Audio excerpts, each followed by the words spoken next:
And that, oh, okay, good. That for a second there, I lost connection. Okay. Now, if my connection gets cut, well, then I'll just continue. And the connection's not bad, but sometimes it can be a bit choppy. But anyway, normally I do my live stream, my TikTok live streams on Fridays, but yesterday I wasn't really feeling the greatest, so I decided to do my stream today instead. Now the topic is, what is a spirit attachment? Okay, well, let me just make it clear that if you go to a cemetery, or if you go to a location, like an old building or whatever, that when you do eventually go home, sometimes a spirit person from that location might follow you home. Okay, many investigators have actually experienced that you had a spirit person follow you from the location home, and well, that is not an attachment. Okay, and the reason why I say that is because there's no interaction between the spirit person and yourself. Okay, there's no spiritual interaction. Okay, the spirit person is just curious as to why you're there. They're curious of what you're doing. They're just curious about you in general. Like, why would you want to go to a location that's allegedly haunted? And also they haven't had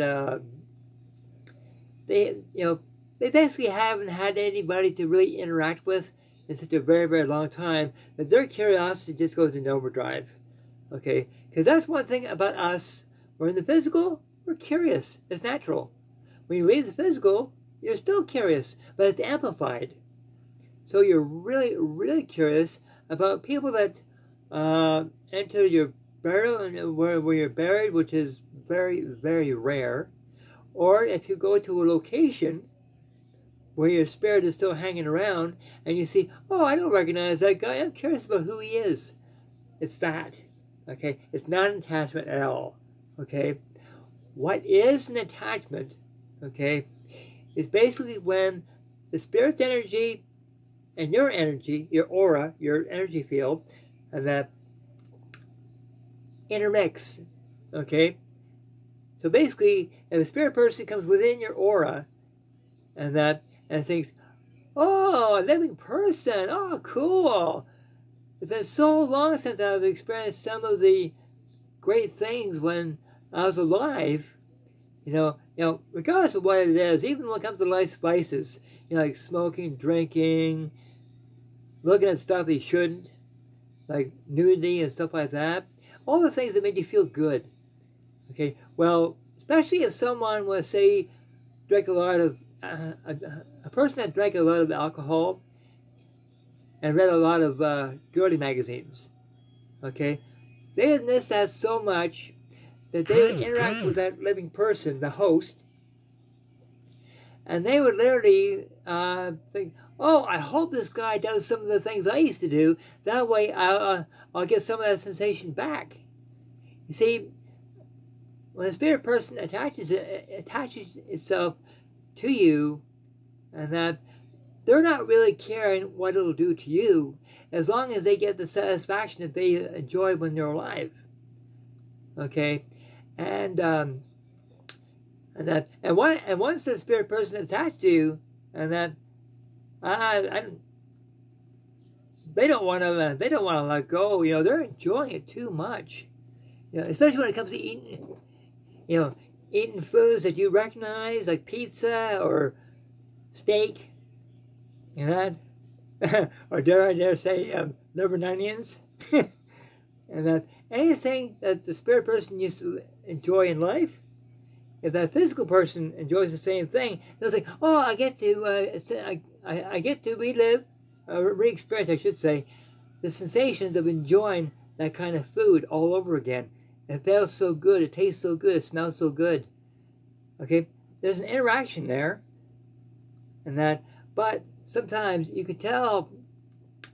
Now, if that spirit person is attached, that their intentions are not what I call good or honorable, and that can add, especially if the person suffers from mental illness of some kind, whether it's depression, schizophrenia, Alzheimer's, suicidal thoughts, if they're bipolar, whatever, and they attach themselves to you, hoping that they'll get good experiences back that make them feel good again, because they haven't felt good in such a very, very, very long time, that they'll attach themselves to you and think, okay, well, I wonder if this guy's going to do that I remember that made me feel so good. And that, unfortunately, especially if the living host has mental issues like, depression or, whatever, and then that spirit person can relate to the physical person. They think, okay, I suffer from depression, he suffered from depression. Okay, unfortunately, that physical person is taking on not only their ailment, but the spirit person's ailment as well. So it's almost doubled. And that's why a lot of people, when they have an attachment, and that person, the spirit person, was not happy, they were confused, angry, whatever, and that will cause mood swings to the host, to the physical person. And when that physical person and that starts to, you'll notice, and that if there's an attachment or not, because there's certain characteristics of the physical person, the host, that you'll notice a change. Okay, there'll be a change in their attitude, a change on their outlook of life. They'll become depressed very quickly. They might even start to cry for no reason. They'll start to get angry for no reason. They'll have short fuse for no reason. Basically, the characteristics that the physical person did have, okay, all the great characteristics will change. Okay, and like I said, the mood swings galore, they might even start to enjoy things that they normally would hate.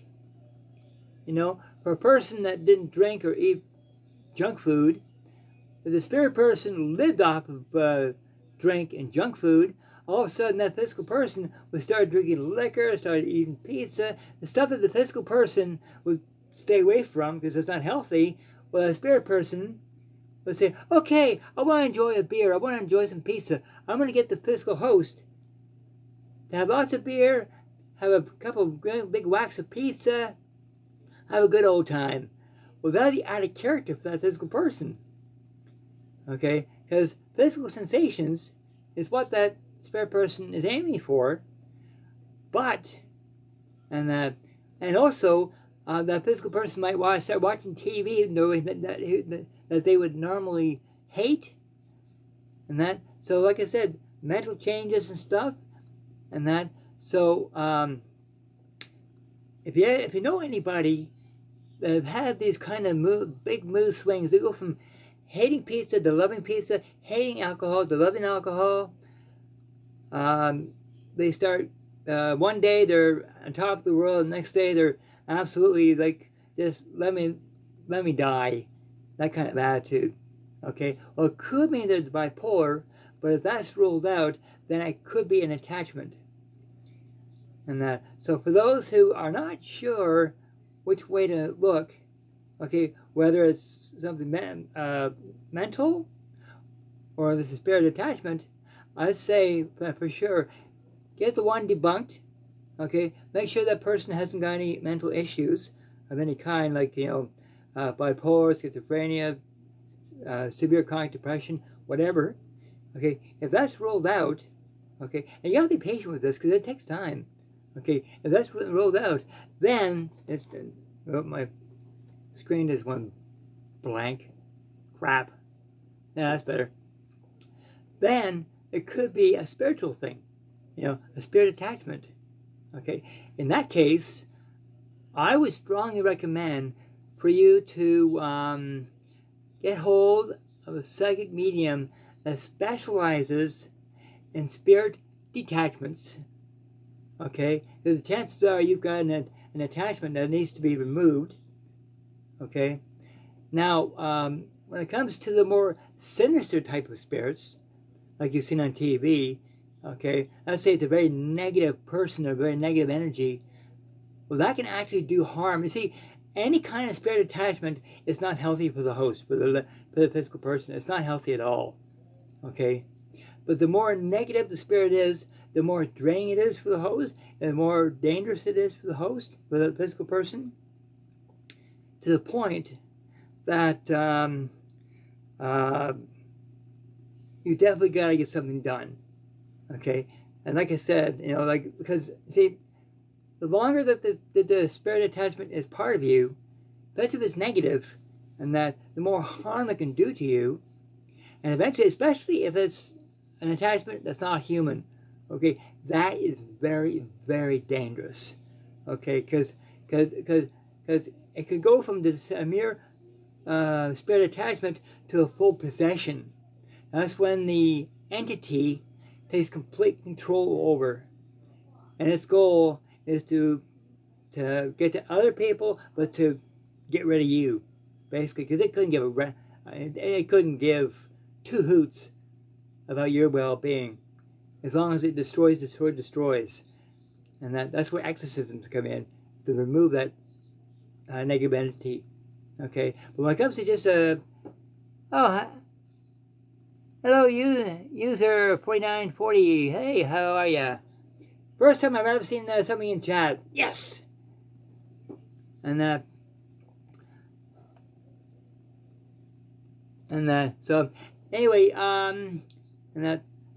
but when it comes to just a regular attachment, like I said, psychic medium or shaman, okay, consult one of them, but they must specialize in spirit detachments, okay. But it doesn't stop there, okay. After the entity has been removed from yourself, okay, you'll be cleansed, spiritually cleansed. Either the medium will cleanse your line of chakras, but also your aura will be cleansed. Okay, get rid of any darkness, and then they might bless the house or wherever you live, and that. But it doesn't stop there. Okay, then now this would be a daily thing, isn't it? Well, either daily or weekly, depending on how you feel. But always be protected. Always have your guard up. Okay, because that spirit person came to you for a reason. Okay, they couldn't. The reason why they would go to you and not someone else is because, don't forget, a lost soul in the spirit world, okay, especially if you're a sensitive, you're an empath or intuitive, whatever, okay, to them you're a beacon of light, and all beacon of light, for all those who are a beacon of light, and that they attract spirit, both good and bad. It's just a question of who is going to come close to you, good or bad. Well, it's always good to have protection either way. And that, but oh, thank you. And that, but,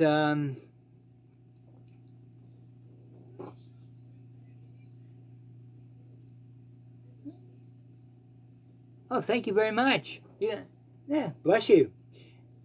And that, oh, thank you very much. And that, now when it comes to protecting yourself, make sure that another spirit person doesn't, come near you again. Okay, I strongly recommend meditation. Okay, to protect yourself. Okay, to keep yourself strong, spiritually, okay, and mentally. Okay, you gotta keep yourself strong in that through meditation. Usually by just listening to music or whatever, like your favorite tunes, to make you feel good. Okay, and there's lots of videos on YouTube that you can actually, especially a guided protection meditation. is a good idea. Okay. Now, when it comes to any other protection, I would say that before you start the meditation, do a prayer protection. After the meditation, prayer protection. Okay, that way you're fully protected against something that might want to reattach itself. But if you've got protection, okay, spiritual protection, okay, then there's a very good chance that you're going to be left alone. Okay? But like I said, and that if you suspect someone that is acting odd, you know, that they go from foods that they like to the foods they hate for no reason, or they're crying all the time for no reason, sure, it could be mental, but if that's ruled out, then there's a good chance it could be an attachment. If that's the case, psychic medium or a shaman that specializes in, like I said, spirit detachments, and then get them to give you a full spiritual cleaning. I'd highly recommend that. Okay, but make sure that if you do go to a psychic medium, okay, make sure that that psychic medium or that shaman, okay, comes highly recommended. Okay, now if you find lots of them on Facebook, guess what? Ignore them. Okay, except for one. Not sorry. There's two. Well, yeah. There's one. So there's two mediums on Facebook that I personally recommend talking to. Derek Green and Nikki Still Medium. Both of them are on Facebook. Derek Green is the owner of SWYPT. Plus he does psychic readings and all that kind of stuff. And that he's a very dear man. Okay, he's based out of the UK, and he's helped many people. And Nikki Still Medium, okay, my spiritual brother, okay, he's a Reiki master, shaman, and an empath, and that. Well, he not only does all these things, he teaches as well, and both him and I share the same spirit guide. And that, so if you want to contact either Derek or Nikki, I recommend them. Okay, if you ever come across anybody on Facebook, and that, if not, there's another lady on Facebook. Her name is Barbara, Psychic Medium. Okay, she's another amazing medium. She'll be able to answer your questions as well and help you out, especially if you've got worries or concerns about a family member that either is something wrong mentally or might have an attachment. Okay, now I'm part of SWYPT, Southwest Yorkshire Paranormal Team. Okay, I'm part of the team. Okay, I'm also one of their mediums. Okay, but I don't do readings and I don't do detachments. Okay, I'm just basically sharing with you what I know, and that. But of what I've learned, and that I'm sharing with you, and that. So. Anyway, people, best thing to do when you go to a location, no matter where you're going to go, make sure you are protected. Spiritually and mentally protected. And physically too. And never ever go to a location by yourself. Okay? And always get permission. Don't just walk into a house and think, oh, ghosts in there? Okay, well I can go in there anyway. And because that's called trespassing. Okay, and that's illegal. And any individual or any teams that break into a house, they give the paranormal field a bad name. So please, respect the spirit people, but respect the law at the same time. Okay, so when you go to a location, make sure you're protected. And now, if you do feel that someone's followed you home, all you have to do is just tell them, okay, you know where I live. Okay, time for you to go back. Thank you for interacting with me, but you got to go back to where you came from. Okay, thank you. Do it respectfully. Say it to the spirit person respectfully. Okay, you follow me home. Terrific. You see what I do. Okay, time for you to go back. Thank you. Okay, do it respectfully. 9 times out of 10, or I should say 8 times out of 10, and that they will say, okay, no problem. And that's so. Anyway, people, just want to share with you what I've learned so far, and that now I'll be doing another stream next week on TikTok, hopefully next Friday. And on Sunday, okay, we're doing a special live stream. Derek is going to start a special live stream on Facebook, but using StreamYard, and I'll be on as well. And that from, I think, 3 to 5 my time in Canada, or between 7 and 9 UK time on StreamYard. Okay, and if you want to join in, and that, please feel free to do so. If you have any spiritual questions, okay, and you know, like chances are one of the meetings will pick up on, you know, well, we'll pick on a ton of stuff, so chances are your story might be picked up on, you know, during the stream, and that, so you never know, and that, so anyway, people, bless you for joining me. I really appreciate your time. For those who commented, thank you, bless you, and I'll be posting this hopefully on Facebook in a little while, okay, along with links to the groups that I belong to, and all the information that you'll need for the groups that I'm part of. And then please join us as we do paranormal investigations, psychic readings, all kinds of good stuff. There's always something going on. Now, so anyway, people, thank you very much for your time. Bless you for supporting this account. I really appreciate all your support, because without your support, I wouldn't be here. So bless you for that. Okay, so anyway, people, once again, love and light, and I'll see you next week. And by the way, what the topic is, I haven't got from my guide yet. But once I do get it, then I'll probably post it in group or whatever. So anyway, bye. Now let's turn this off.